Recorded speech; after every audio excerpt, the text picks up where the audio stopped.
Hi, I'm Firefighter Jake And I'm Firefighter Claire Thornton. This is a video we'll give you which might answer some of those questions about preparation and the process of recruitment. Yeah, so the process itself is a pretty grueling one. You want to make sure that you're as prepared as you possibly can be. The big thing for us is understanding the process. You can always find out during the process the ones that have gone that extra mile to make sure that they're ready to go. You can never be too prepared for a process like this. Yeah, and I'd say make sure that you do fully understand every step of the process and be really strategic about your preparation.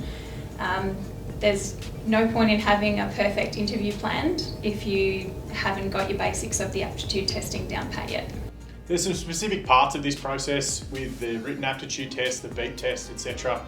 There's a few things that you might want to do on there. Recognise your strengths and weaknesses and really work on those things to make sure that you're able to do something.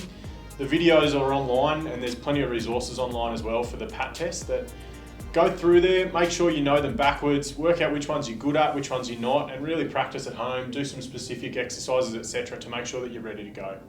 And I'd say with the aptitude test, be specific in your practicing. You know that there's going to be a numerical test, there's going to be a verbal test, there's going to be an abstract reasoning, and there's going to be a spatial reasoning test. Make sure you know what these are and really practice every one of them. And don't just practice knowing what they are, practice being fast at them.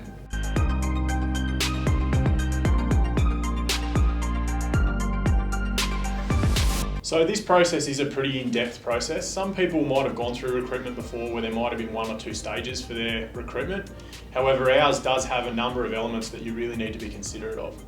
So maybe if you've been out of school for 10, 15, however many years, you might like to put your focus on the written aptitude testing to start with.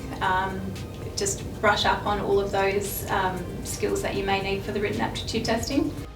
You might have owned your own business for 20 years or been in a position for over 10 years. You may not have interviewed in a long time, so that might be something that you want to work on at home.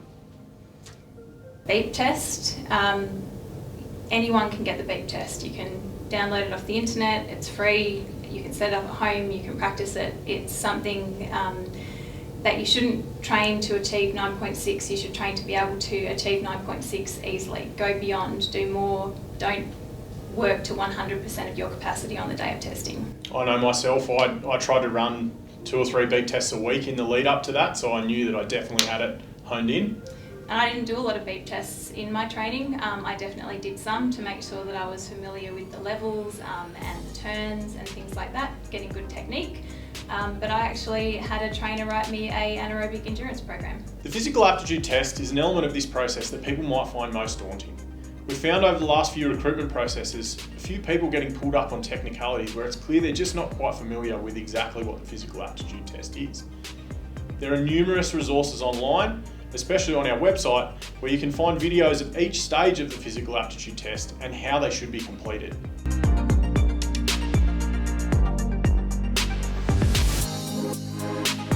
I think it's definitely achievable to get into ACT Fire and Rescue on your first application. However, there are many people in the brigade who have applied multiple times to achieve the position, myself included. The key thing is that if you don't get through on your first application, it's really about getting that feedback, taking that self-reflection and working out where you might not have been as strong as you needed to and coming back stronger the next time to make sure that you do get a job.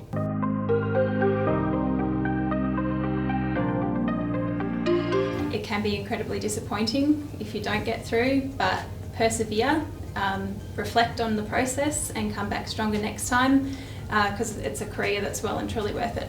In the past, there has been big gaps between recruitment processes, sometimes a number of years.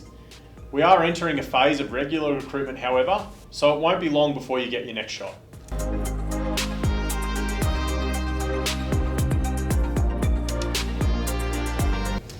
Well, I think like all jobs, it's got positives and negatives. I mean, we're obviously here, so we think it's a fantastic job. But you need to be really self-reflective and you need to really look at the role and understand what we do and ask yourself lots of questions, can you work under fatigue?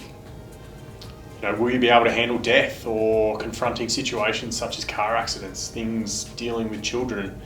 Can you work from heights? Are you prepared to maintain fitness and make that sort of a way of life rather than something you did just as a gateway to get into the job? You know, can you handle teamwork? Do you have the ability to be told what to do and follow instruction? How are you with heat?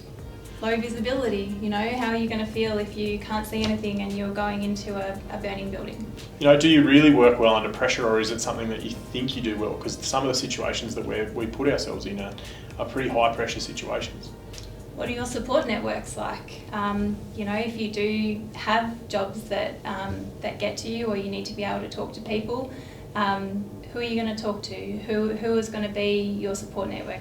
Within the job, we're like a big family. The culture's pretty family orientated, so you will have a number of support mechanisms around you. However, you have to understand that with this role, it's not just you that's being affected, it's your family as well, and the pressures that you find at work with shift work, etc., you know, are going to impact on them as well.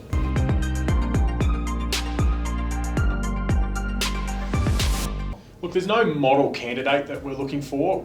The fire and rescue has such a diverse background of people and applicants that it's actually a benefit for us and a real strength of ours that there are so many different people from so many different backgrounds and professional experience and life experience that realistically everyone brings a strength, and you just have to know how to sell that for yourself.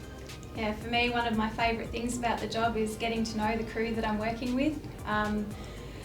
We go to jobs in what is essentially a giant toolbox on wheels, but the 4 people inside are always different. I think to myself, what did they used to do? What's their life experience? What job are we going to? And how can this team play to our strengths? So to wrap this session up, make sure you jump on the ESA website, make sure you look at our ACT Fire and Rescue Application Information Guide, and good luck in your application.